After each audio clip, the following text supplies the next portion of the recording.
Resident Evil 2's remake may bring players back to the Raccoon City Police Department, and while there's definitely a ton that will be familiar to RE2 veterans, Capcom has made a great effort to modernize the 20-year-old game's mechanics and include some new surprises. So let's run through the demo and list off all the subtle and not so subtle changes.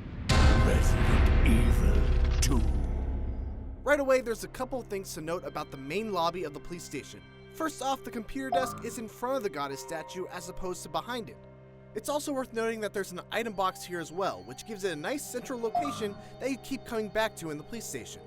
The doors are a little different too. The first door leading to the east wing is now a shutter door. The first door to the west wing is locked by a taped up control panel. And the other door, the one that used to lead to Marvin, is now locked with the spade key. Speaking of the computer, in the original Resident Evil 2, it was used as an unlocking mechanism. But in the remake, it's simply used for surveillance and gifts Leon with a map.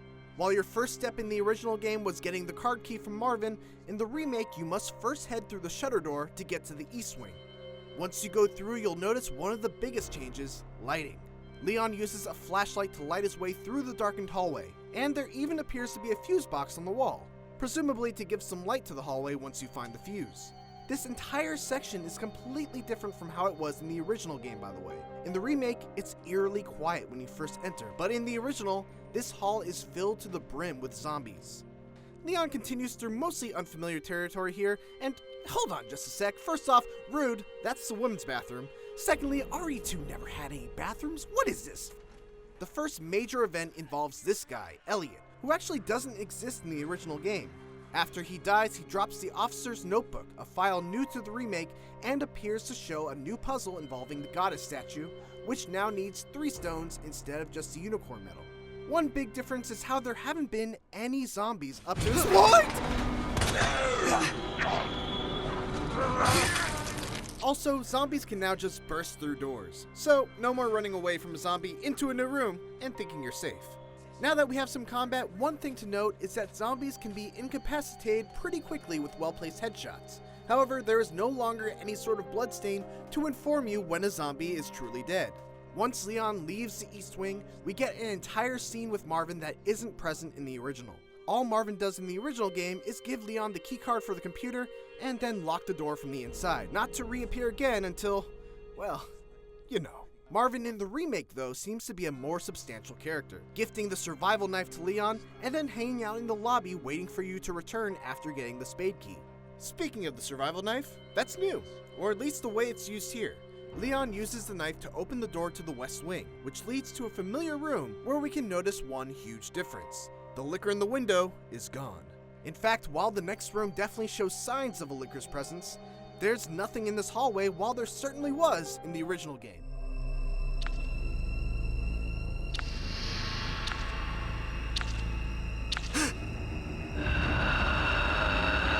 One could theorize that having a liquor at this point of the demo might be too punishing for the masses at E3, so Capcom omitted it. But it would definitely be a huge change to not have a liquor appear in this iconic hallway.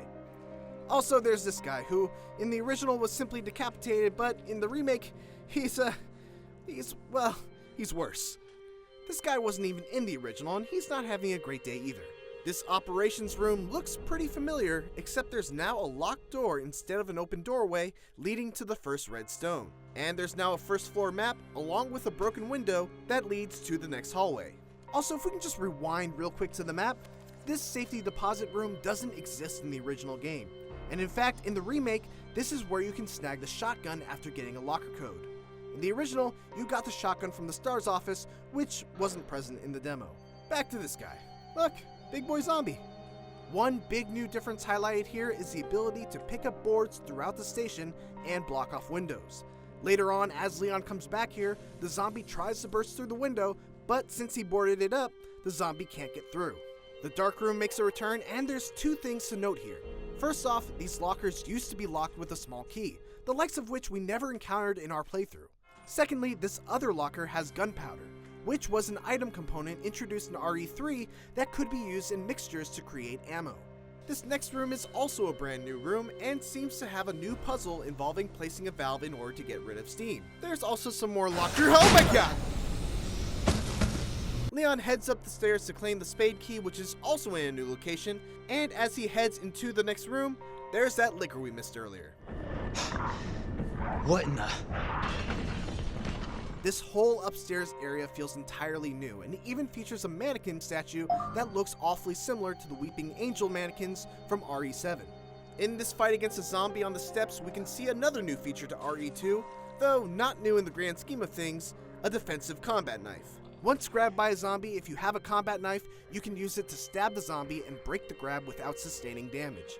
It seems like you can also pick the knife back up at least once. It'll be interesting to see if there's a consideration you must make involving whether to use a knife for defense, or whether to use them to open doors or objects covered in tape. The next room Leon enters will be very familiar to Resident Evil 2 veterans, even though it's in a completely different location. There's now a note that explains how to use the gunpowder Leon found earlier, a zombie sleeping at his desk that replaces the zombie sleeping on the floor in the original, and of course the safe that in the original game contains shotgun shells and a map. Oh, and there's also a Welcome Leon sign. Aww. Upon using the spade key to return to the lobby, we're greeted with another new cutscene involving Marv that never occurred in the original. And that's it! As you can see, Capcom is definitely going the extra mile on this one and truly making Resident Evil 2 feel like a completely new experience, even for the most die-hard RE2 fans who know it like the back of their hand. It's important to note that all this gameplay and speculation is based off of an E3 preview build of Resident Evil 2 Remake, so things are bound to change before release. Thanks for watching this video, and if you enjoyed it, why not watch our visual comparison of the original 1998 Resident Evil 2 with the upcoming remake, or just watch the fully unedited, uncommentated gameplay of the remake. Thanks again, and for everything else, keep it here on IGN.